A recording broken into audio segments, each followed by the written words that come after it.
Hi అండి, welcome back to Meera's kitchen Telugu వంటలు. ఈరోజు చాలా ఈజీగా అయిపోయే మీల్ మేకర్ ఫ్రైడ్ రైస్ చూద్దామండి.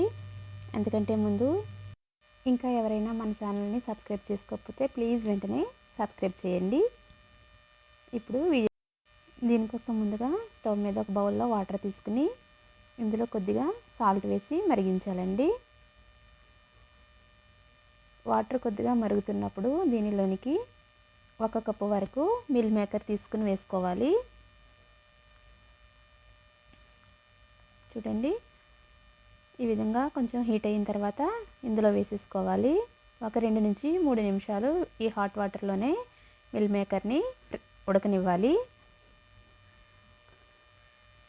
3 నిమిషాల తర్వాత ఇలాగా వేరొక చల్లని వాటర్ ఉన్న బౌల్లోకి మిల్ మేకర్ వేసేసుకుని వాటర్ అంతా కూడా తీసేసుకుని పక్కన వేరొక బౌల్లో వేసుకోవాలి.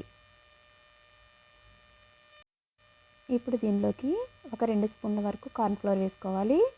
2 స్పూన్ల మైదా వేసుకోవాలి. తర్వాత ఒక అర టీ స్పూన్ వరకు అల్లం వెల్లుల్లి పేస్ట్ వేసుకోవాలండి. తర్వాత పావు టీ స్పూన్ గరం మసాలా వేసుకుని కొద్దిగా జీలకర్ర కూడా వేసుకోవాలి. దీంతోపాటే ఒక పావు టీ స్పూన్ పసుపు వేసుకుని కొద్దిగా కారం కూడా వేసుకోవాలి. ఒక్కసారి ఇదంతా కూడా బాగా కలుపుకోవాలండి. కొద్దిగా వాటర్ పోసుకుని కొంచెం గట్టిగా ఉండేలా, మరీ జారుగా ఉండకూడదండి. చూడండి, ఈ విధంగా ఉండేలా కలుపుకుని ఇందులో కొద్దిగా రెడ్ ఫుడ్ కలర్ వేసుకోవాలి. ఇది ఆప్షనల్ మాత్రమేనండి, మీకు నచ్చకపోతే స్కిప్ చేసేయచ్చు. ఒక్కసారి కలర్ కూడా అంతా బాగా కలపాలి. తర్వాత దీనిలోకి కొద్దిగా సాల్ట్ కూడా వేసుకుని మరొకసారి బాగా కలుపుకోవాలి. ఇప్పుడు అంతా కలిపిన తర్వాత దీన్ని పక్కన పెట్టేసుకుని స్టవ్ మీద ఆయిల్ పెట్టుకోవాలండి.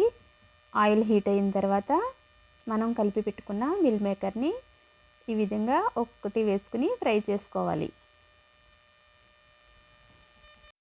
ఈ రెసిపీ చాలా బాగుందండి. మీకు నచ్చితే ప్లీజ్ లైక్ చేయండి. మీ ఫ్రెండ్స్కి, రిలేటివ్స్కి షేర్ చేయండి, కామెంట్ చేయండి.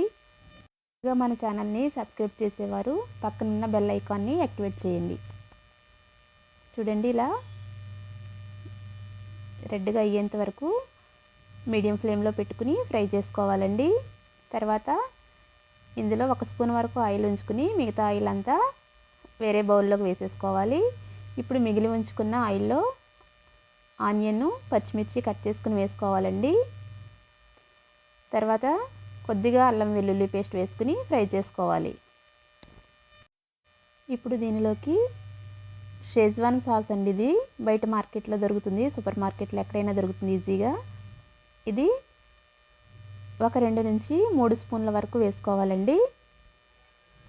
ఒక్కసారి అంతా కూడా ఉల్లిపాయలు, సాస్ అంతా కూడా ఒకసారి మళ్ళీ బాగా కలుపుకుని మనం ఫ్రై చేసి పెట్టుకున్న మీల్ మేకర్ని కూడా ఇందులో వేసేసుకోవాలి. ఇలా ఇందులో వేసుకున్న తర్వాత ఒకసారి బాగా కలపాలండి. ఒకసారి హై ఫ్లేమ్లో పెట్టుకుని కొద్దిగా రైస్ వేసుకుని అంతా కూడా బాగా కలుపుకోవాలి. హై ఫ్లేమ్లోనే ఒక 2 మినిట్స్ వరకు ఫ్రై చేసుకోవాలండి. ఇప్పుడు ఇంకా దీనిలోకి సాల్ట్ వేయనక్కర్లేదండి. సాస్లో ఆల్రెడీ మనకి ఎక్కువగానే సాల్ట్ ఉంటుంది, ఆ సాల్ట్ సరిపోతుంది. పిల్లలకి లంచ్ బాక్స్లోకి రెసిపీ చాలా బాగుంటుందండి. ప్లీజ్ ఒకసారి ట్రై చేయండి. Thank you for watching friends.